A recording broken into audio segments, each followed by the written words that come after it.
મામલતદાર જગદીશભાઈ ડાભી 50,000 રૂપિયાની લાંચ લેતા ઝડપાયા છે।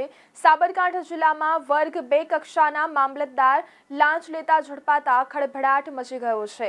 રેતી કપચીની ખાડીઓ ન પકડવા માટે લાંચની માંગણી કરી હતી, ત્યારે અરજદારે આ સમગ્ર મામલે એસીબીને જાણ કરતા ટીમે છટકું ગોઠવી મામલતદાર કચેરીના પાર્કિંગમાં મામલતદાર વતી 50,000 રૂપિયા લેતો આઉટસોર્સ કર્મચારી કમલેશભાઈ પરમાર ઝડપાઈ ગયો હતો। ત્યારે એસીબીની ટીમે પ્રાંતિજ ખાતેની ઓફિસ પરથી બંને અધિકારીઓને ઝડપી લીધા બાદ હિંમતનગર એસીબી પોલીસ સ્ટેશન પહોંચ્યા હતા અને આ સમગ્ર મામલે વધુ તપાસ હાથ ધરી હતી।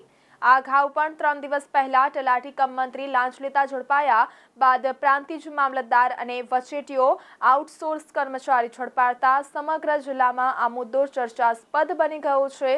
અન્ય જિલ્લાની એસીબી પોલીસ સાબરકાંઠા જિલ્લામાં આવી ટ્રેપ કરી કાર્યવાહી કરી રહી છે, ત્યારે છેલ્લા એક જ અઠવાડિયામાં સાબરકાંઠા જિલ્લામાં એસીબીની કામગીરી પર અનેક પ્રકારના સવાલો ઊભા થયા છે।